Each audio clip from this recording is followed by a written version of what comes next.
Part number 32, पेशकश मीरे कारवान। सारस्का से वापस आकर जयपुर में हमारी कुछ और मसरूफियात रहीं। इस दौरान में मैंने कई मर्तबा सोनिया से मिलना चाहा था, लेकिन हर मर्तबा कोई न कोई मसला आड़े आता रहा और पंडित शोभराज से मुलाकात हो गई, जिसने पिटने के बाद मेरी तरफ दोस्ती का हाथ बढ़ा दिया और फिर मैं और शोभराज दारा की तलाश में हरिद्वार आ गए। हरिद्वार में जो कुछ भी हुआ वो आप जान चुके हैं, इसलिए मैं मजीद तफसील में जाने की कोशिश नहीं करूंगा। दारा को जहन्नम रसीद करने के बाद बमला, रूपमती और ठाकर जैसे दोस्तों से रुखसत होकर मैं ऋषिकेश चला आया और मेरा ख्याल था कि यहाँ कुछ अरसा योगी गौतम बोस के पास रहकर कुछ इल्म हासिल करने की कोशिश करूंगा और उसके बाद पंजाब से होता हुआ सरहद पार करके पाकिस्तान पहुंच जाऊंगा, जहां लाहौर में चौधरी नवाजिश अली से अपने वालदैन का पुराना हिसाब चुकाना था मुझे। फसाद की असल जड़ तो चौधरी नवाजिश अली ही था, जिसकी वजह से मेरे वालदैन को अपना वतन छोड़ना पड़ा था। मुझे ये जानकर बड़ी मायूसी हुई थी कि योगी गौतम बोस यहाँ से जा चुका है और अब सोनिया को अपने सामने देखकर मेरी मायूसी हैरत में बदल चुकी थी। बल्कि सोनिया को यहाँ देखकर मुझे शदीद हैरत हो रही थी। अरे तुम यहाँ क्या झक मार रही हो? मैंने उसे ऊपर से नीचे देखते हुए कहा। मौसम में हुनकी होने के बावजूद वो स्कर्ट और ब्लाउज पहने हुए थी। यही सवाल मैं तुमसे कर सकती हूँ। सोनिया ये कहते हुए वालिहाना अंदाज में मुझसे लिपट गई और मेरे गालों और पेशानी पर चटाचट बोसे देने लगी। करीब से गुजरते हुए लोग मुस्कुराती ही नजरों से हमारी तरफ देख रहे थे, लेकिन किसी ने कोई एतराज नहीं किया। एतराज की कोई गुंजाइश थी ही नहीं। वहां सरे राह बोसो किनार को मायूब नहीं समझा जाता था। तुम यहाँ क्या कर रहे हो? जानकी कहाँ है? उसे मुझसे अलग होकर कहा और मुतजस्सिस निगाहों से इधर उधर देखने लगी। जानकी के नाम पर मेरे दिल पर घोंसा सा लगा। सोनिया ने मेरे चेहरे से मेरी कैफियत को भांप लिया। क्या बात है? जानकी का नाम सुनकर तुम खामोश क्यों हो गए? वो ठीक तो है ना? वो बोली।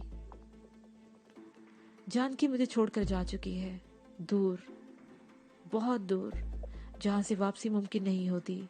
मेरे लहजे में भी अफसुर्दगी नुमाया थी। ओह, क्या हुआ उसे? सोनिया भी एकदम अफसुर्दा हो गई। आओ कहीं बैठकर बात करते हैं, मैंने जवाब दिया और इधर उधर देखने लगे। हम उसी रेस्टोरेंट में आ गए जहाँ से कुछ देर पहले मैं खाना खाकर निकला था।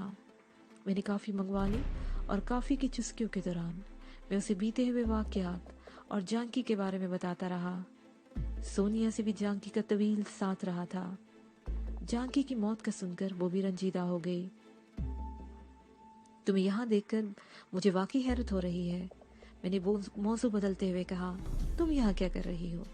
किसी के साथ आई हो या अपनी बॉस के साथ आई हूँ? सोनिया ने जवाब दिया। वो बहुत अरसे से बीमार है। इलाज करने के बावजूद भी कोई अफाका नहीं हुआ। किसी ने बताया कि योगा की वर्जिशों से ये बीमारियां रफ्ता रफ्ता दूर हो सकती हैं। वो कुछ अरसे तक तो जयपुर में रही, योगा की इब्तदाई एक्सरसाइज करती रही। इस मकसद के लिए उसने एक हिंदू योगी की खिदमत भी हासिल कर रखी थी। फिर उस योगी ने मशवरा दिया कि वो ऋषिकेश चली जाए, यहाँ की आबो हवा उससे अच्छा असर डालेगी। उस हिंदू योगी ने यहाँ अपने गुरु का पता भी बता दिया था। हम तकरीबन 1 हफ्ते से यहाँ हैं और तुम? उसने खामोश होकर सवालिया निगाहों से मेरी तरफ देखा। मेरा ख्याल है कि तुम कुछ देर पहले ही यहाँ आए हो, शायद आखिरी बस से, जो 5 बजे के करीब यहाँ पहुँचती है। मैं सुबह 11 बजे के करीब यहाँ आया था, मैंने जवाब दिया। यहाँ रिहाइश का बंदोबस्त करने से पहले मैं एक योगी को तलाश करना चाहता था, जिसके बारे में पता चला है कि वो धर्मशाला जा चुका है। अब मुझे रिहाइश के लिए किसी जगह की तलाश थी। अब तुम्हें कोई जगह तलाश नहीं करनी पड़ेगी, सोनिया ने मुस्कुराते हुए कहा। मैं अपनी बॉस के साथ एक कॉटेज में ठहरी हूँ। कॉटेज काफी कुशादा है और मेरा ख्याल है तुम्हारे वहां आ जाने से शोभा देवी को कोई एतराज नहीं होगा। मैंने उससे तुम्हारा गायबाना तारुफ करा रखा है। वो तुमसे मिलकर बहुत खुश होगी। तो फिर चलो। सुबह से इन ऊंचे नीचे रास्तों पर फिरते हुए थक गया हूँ और कुछ आराम करना चाहता हूँ। मैंने अपना बैग उठाते हुए कहा। हम रेस्टोरेंट से बाहर आ गए। सोनिया जरूरत की कुछ चीजें लेने के लिए आई थी कि मुझसे मुलाकात होगी। रेस्टोरेंट से निकलने के बाद उसने एक ढाबे से मतलूबा चीजें खरीदी और मैं उसके साथ साथ चलता रहा।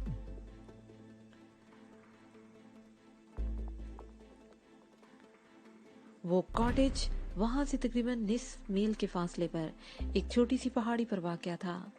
इस पहाड़ी पर भी चीड़ और चनार के दरख्तों की बहुतायत थी।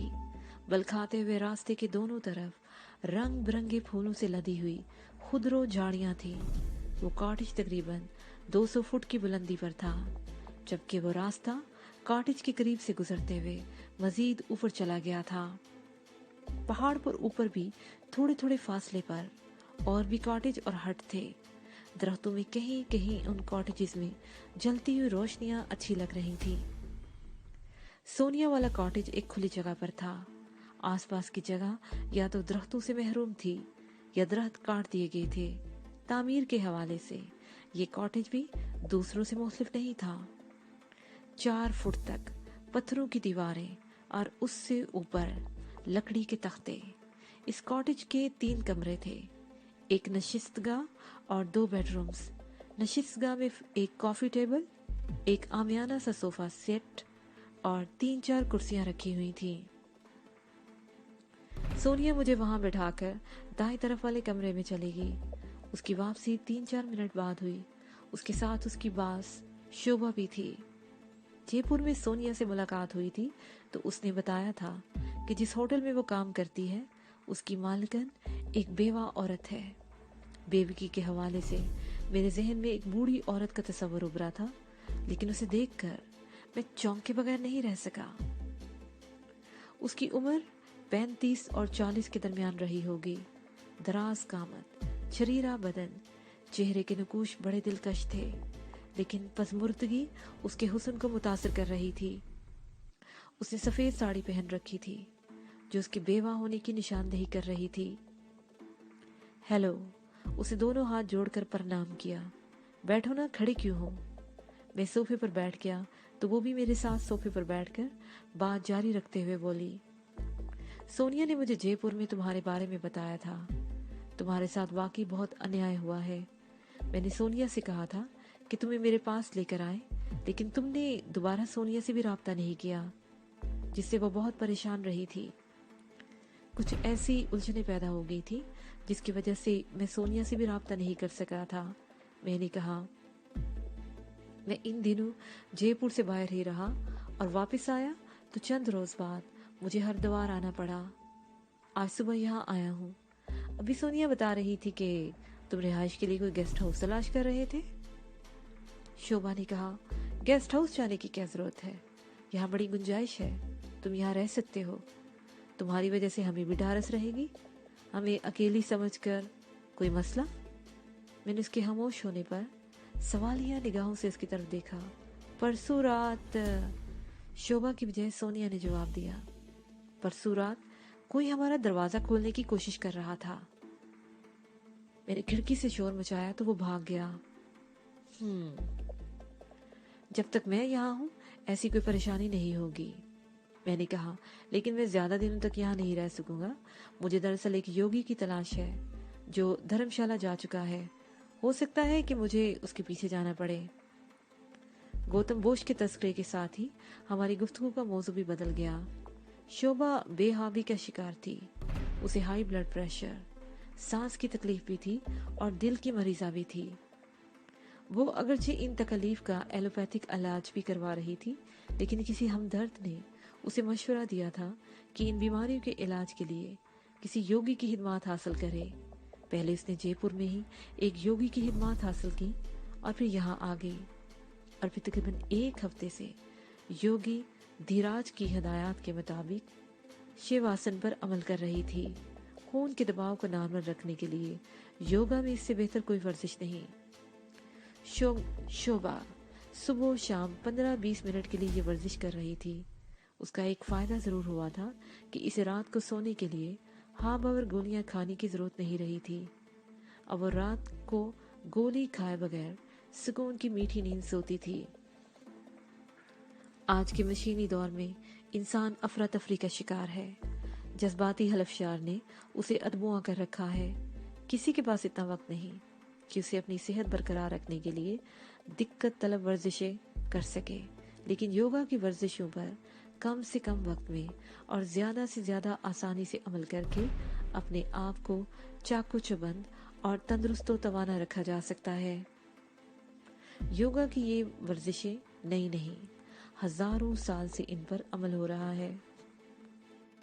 और योगा सिर्फ वर्जिशों का नाम ही नहीं, एक फन और समुंदर की तरह गहरा और पुरस्रार इल्म है।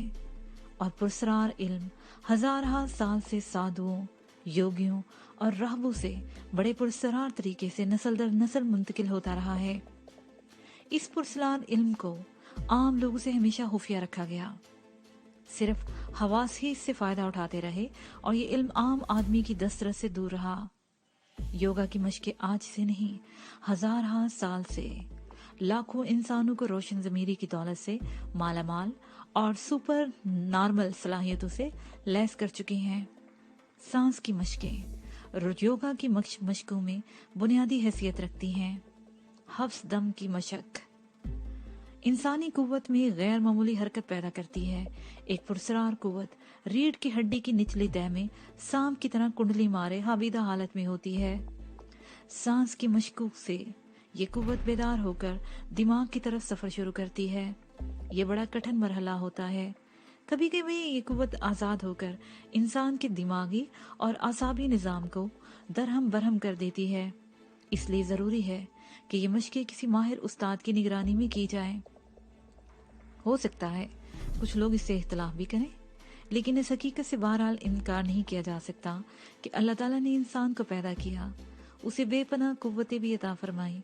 बाज कुव्वतें तो ऐसी हैं जिनसे हर कोई वाकिफ है, लेकिन बाज कुव्वतों को इंसान से पोशीदा रखा और इंसान को ये कुदरत भी दी कि वो मुख्तलिफ रियासतों से अपने अंदर पोशीदा इन कुव्वतों को उजागर कर सके।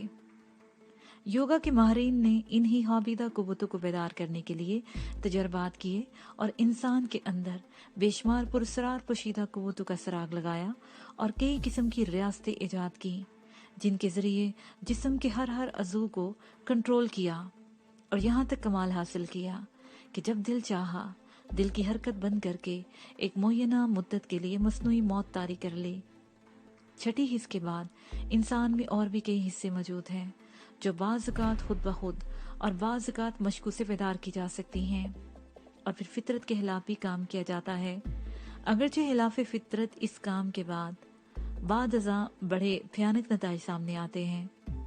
शोभा हैरत से मेरी बातें सुन रही थी। मैं खामोश हुआ तो सोनिया की तरफ देखते हुए झट से बोल पड़ी, सोनिया, योगी महाराज की कल से छुट्टी कर दो। हम परसों जयपुर वापस जा रहे हैं। तुम्हारा ये दोस्त भी हमारे साथ जाएगा।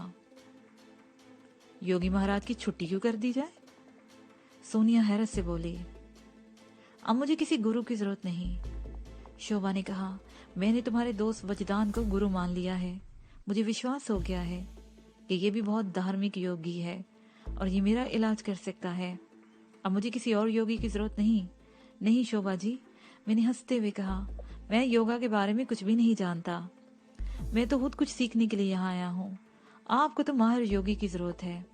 आप यहाँ अपनी मशक़ें जारी रखिए। इस वक्त आप जो मशक़ें कर रही हैं वो बिल्कुल ठीक है। आपको बदतरीज दूसरी मशक़ें भी कराई जाएंगी और आप ठीक हो जाएंगी। तो फिर ठीक है, जब तक मैं यहाँ हूँ तुम हमारे ही पास रहोगे, शोभा ने कहा।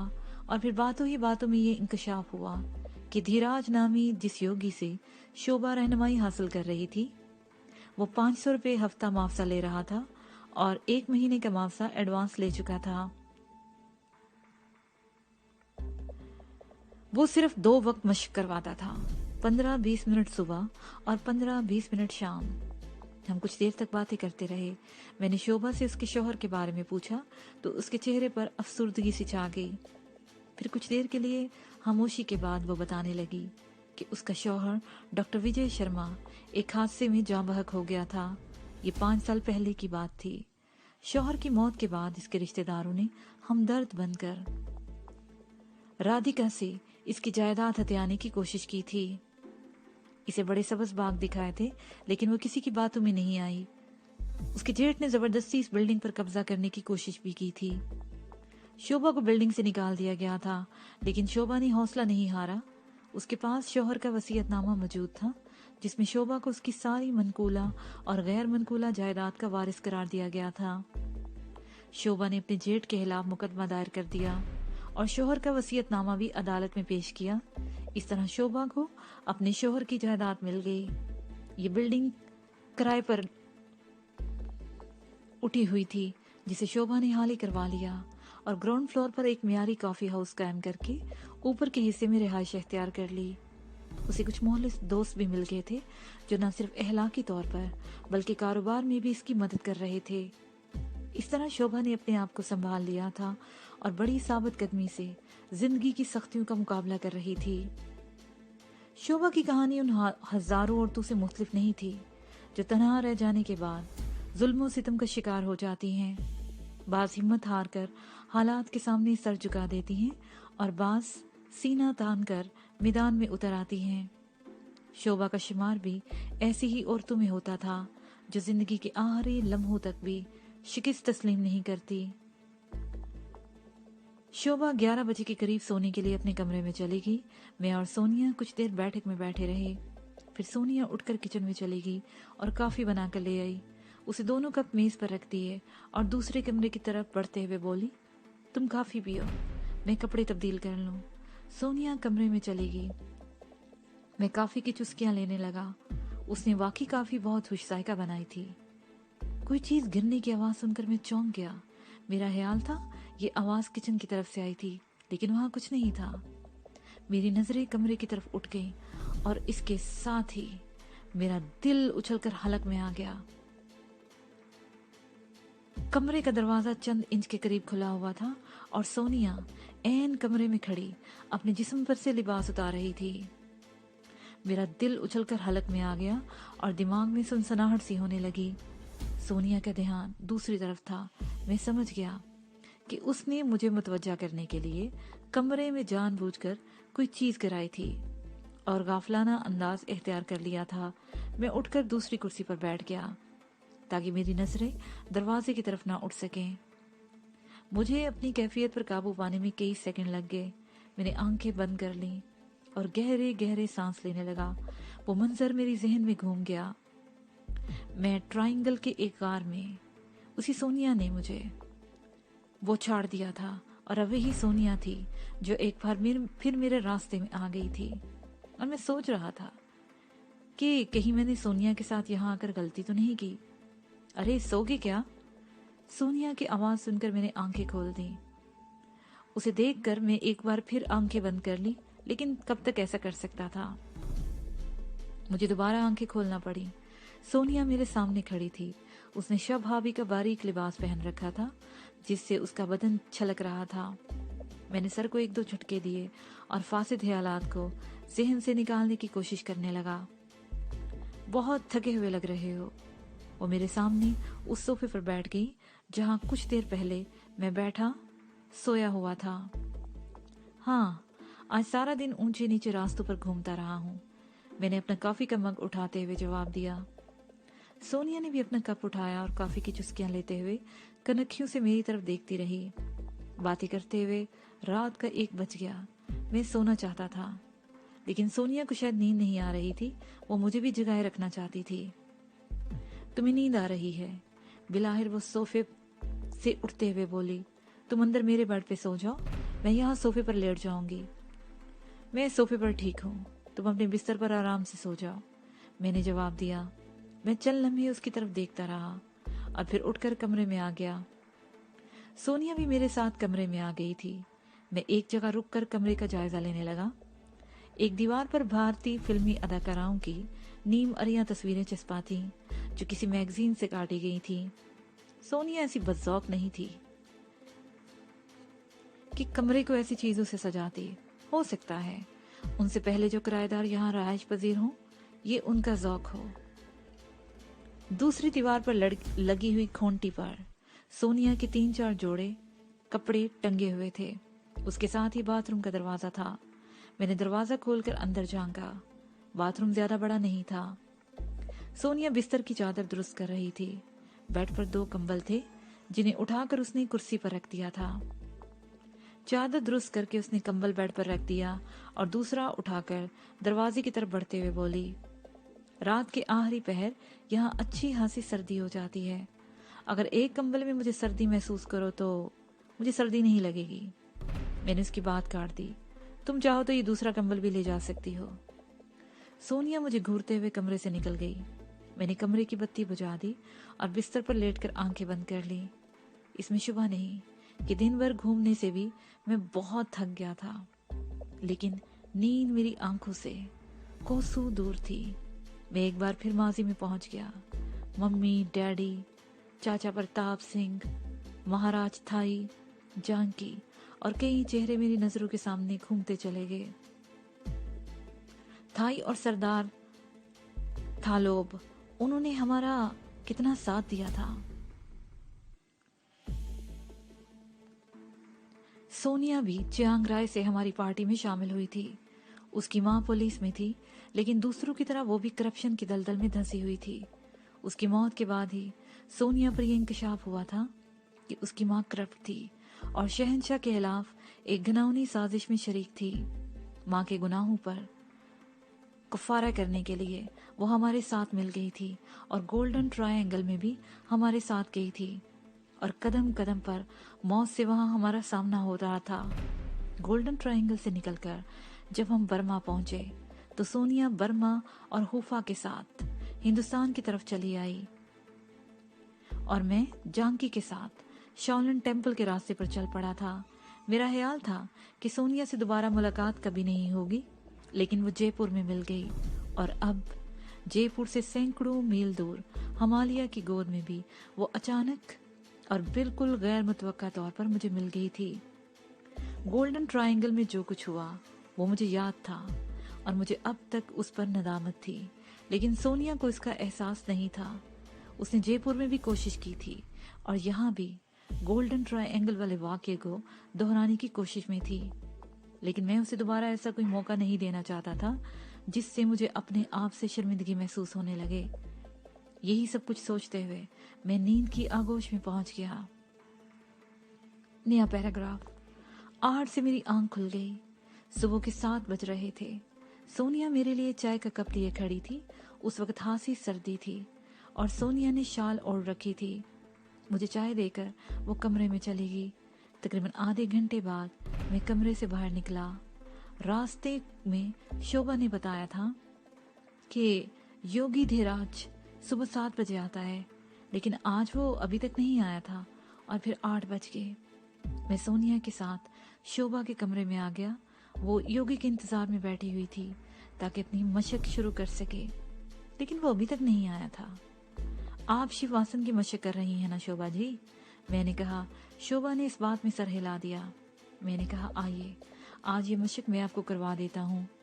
मैं योगा के बारे में इतना इल्म तो नहीं रखता कि मैं किसी को ये बेज़रन मशकें करवा सकूं, लेकिन मैं फिर भी कोशिश करता हूँ।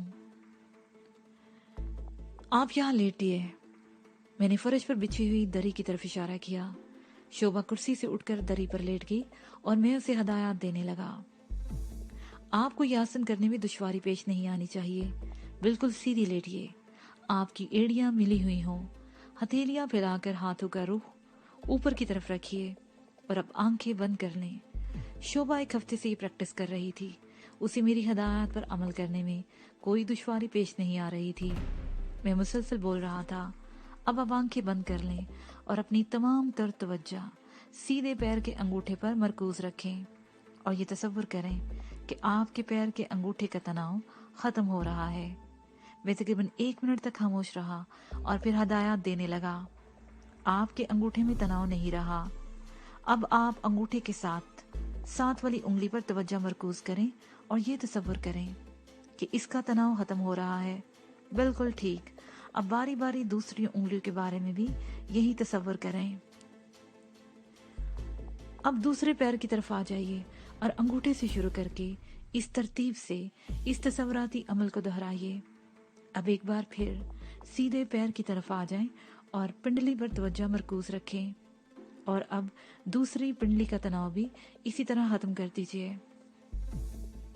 अब सीधी टांग कूल्हे तक और फिर उल्टी टांग कूल्हे तक। इसके बाद पेट और सीने पर तवज्जो मरकूज करें और ये तसव्वुर करती रहें कि तनाव खत्म हो रहा है। ठीक। अब हाथों और बाजू की बारी है। इनका तरीका भी यही है। गर्दन, चेहरे, नाक, कान, आंखें और जिस्म के हर हिस्से का तनाव इस तरह तसव्वुर में खत्म कीजिए। अब आखिर में दिमाग की तरफ आ जाइए। दिमाग का तनाव खत्म करने के लिए ये जुमले दोहराते रहिए। मेरे दिमाग पर अब कोई बोझ नहीं है। मेरा दिमाग बिल्कुल पुरसकून और आज़ाद है। ये जुमले 5-6 मरतबा दोहराइए और अब दोबारा ये अमल सीधे पैर के अंगूठे से शुरू करें। ठीक है, मैं यहाँ बैठा हुआ हूँ, आप ये अमल जारी रखिए। मैंने शोभा को ये अमल 20 मिनट तक कराई और फिर उसे उठा दिया। आपको कभी दिल का दौरा तो नहीं पड़ा शोभा जी? मैंने उससे पूछा। नहीं, ऐसी नौबत नहीं आई, लेकिन अंजाइना की तकलीफ तो है, शोभा ने जवाब दिया। ऐसी सूरत में बेहतर होगा कि शिव आसन की इस मशक को अपनी आदत बना ले। मैंने कहा, इसे सुबह शाम जारी रखिए, कम से कम 15 मिनट और ज्यादा से ज्यादा 90 मिनट, लेकिन अपने गुरु से मशवरा जरूर कर लें। दिल के मरीजों और खून के दबाव को नॉर्मल रखने के लिए इससे बेहतर योगा की और कोई मशक नहीं हो सकती। अगर इस मशक को आदत बना लिया जाए तो कभी दिल का दौरा नहीं पड़ सकता। तुम तो कहते थे कि सीखना चाहते हो, लेकिन शोभा ने मेरे चेहरे पर नजरें जमाते हुए कहा, लेकिन तुमने तो एक माहिर योगी की तरह मुझे ये मशक कराई है। योगी महाराज भी मुझे ये मशक ऐसे ही कराते हैं। ये बहुत मामूली और इब्तदाई मशकें हैं जो मैंने शाओलिन टेम्पल में सीखी थी। असल योगा तो बहुत दूर है जो मैं सीखना चाहता हूँ। तो क्या योगा की भी कई किस्में हैं? शोभा ने दिलचस्पी लेते हुए पूछा। बेशक, मैंने जवाब दिया। एक तो मंत्र योगा है जिससे हमें ये पता चलता है कि रूहानी कुव्वतों को बेदार करने के लिए किस किस्म की रियासतों या जाप करने की जरूरत होती है। राज योगा से लाशऊर के दरीचे खोले जाते हैं और पुरस्रार ज़हनी कुव्वतें बेदार की जा सकती हैं। कुंडलिनी योगा से हमें पता चलता है कि रीढ़ की हड्डी के निचले हिस्से में जो पुरस्रार कुव्वत महवेहाब है, उसे किस तरह बेदार किया जाए। ये वो पुरस्रार कुव्वत है जिस पर काबू पाकर और भी लातदाद तिलस्माती कुव्वतों को कब्जे में किया जा सकता है। ये वो कुव्वतें हैं जिनके जरिए बड़े बड़े कारनामे अंजाम दिए जा सकते हैं, जिनका आम आदमी तसव्वुर भी नहीं कर सकता। इन पुरस्रार कुव्वतों का गलत इस्तेमाल तबाही और बर्बादी का बायस बनता है। हिंदू पंडित और योगी आम तौर पर इस पुरस्रार कुव्वत को तस्हीर करने के लिए जाप करते रहते हैं, लेकिन बहुत कम लोग कामयाब हो पाते हैं। हठ योग योगा की वो किस्म है जिसके मुख्तलिफ आसनों पर अमल करके अपने आप को जिस्मानी तौर पर तंदुरुस्त, सेहतमंद और चाको चौबंद रखा जा सकता है। हठ योग से न सिर्फ मुख्तलिफ बीमारियों पर काबू पाया जा सकता है, बल्कि चेहरे पर झुर्रियां और जिस्म पर बुढ़ापे के असरात को भी रोका जा सकता है। ये जो आप शिव आसन की मशक कर रही हैं, यह हठ योग ही की एक किस्म है। हम अभी ये बातें कर ही रहे थे कि योगी धीराज भी आ गया। उसने आते ही अपने ताहिर से आने पर शोभा से माजरत की, और जब उसने बताया कि मैं तो आसन की कर चुकी हूँ, तो शोभा ने मुस्कुराते हुए बताया कि मशक तो वो हो चुकी। योगी ने चौंक कर मेरी तरफ देखा और मैं भी मुस्कुरा दिया। उस योगी की उम्र 60 और 65 के दरमियान रही होगी। दुबला पतला जिस्म, तमाम नसें उभरी हुई और हड्डियां तक गिनी जा सकती थीं। उसे सिर्फ धोती लंगोट के अंदाज में बांध रखी थी। उसकी आंखों में सुर्खी नुमाया थी। मेरी तरफ देखते हुए उसके होंठों पर भी हफीफ सी मुस्कुराहट आ गई। अगर मैं समझने में गलती नहीं कर रहा तो तुम वही नौजवान हो जो गौतम बोस महाराज की तलाश में यहाँ आए हो। उसने मेरे चेहरे पर नजर जमाते हुए कहा। मैं उछल पड़ा। आपको कैसे पता चला? परेशान मत हो। उसकी मुस्कुराहट गहरी हो गई। कल रात वीर दमल मेरे पास आया था। उसने मुझे बताया था गौतम बोज महाराज मेरे गुरु हैं। ओ, मेरे मुंह से गहरा सांस निकल गया। मगर वो तो कल मुझे किसी और जगह पर ले गया था जहां से पता चला कि गौतम बोस धर्मशाला जा चुके हैं। वीर दमल बड़ा पापी है। योगी धीराज बदस्तूर मुस्कुरा रहा था। आज अगर तुम बाहर निकलोगे तो वो उन्हें तलाश कर लेगा और बाकी बातें बनाकर तुम्हारी जेब से फिर कुछ पैसे निकलवा लेगा। उसका धंधा ही यही है। खैर, तुम गौतम बोज महाराज से ही क्यों मिलना चाहते हो? यहाँ और भी सैकड़ों योगी हैं जिनके पास लोग बहुत दूर दूर से आते हैं। मैं भी बहुत दूर से आया हूँ। मैंने जवाब दिया। इसमें कोई शुबा नहीं कि यहाँ बड़े बड़े माहिर फने योगी मौजूद हैं, लेकिन गौतम बोस, मैं तुमसे बहस नहीं करूंगा। उसे मेरी बात काट दी। गुरु महाराज धर्मशाला नहीं गए, यही हैं, ऋषिकेश में। तुम आज शाम उनसे मिल सकते हो। कहाँ? मैंने जल्दी से पूछा। मैं शाम को यहाँ आऊंगा, तो मेरे साथ चलना, धीराज ने कहा और फिर योगा के बारे में बातें करने लगा।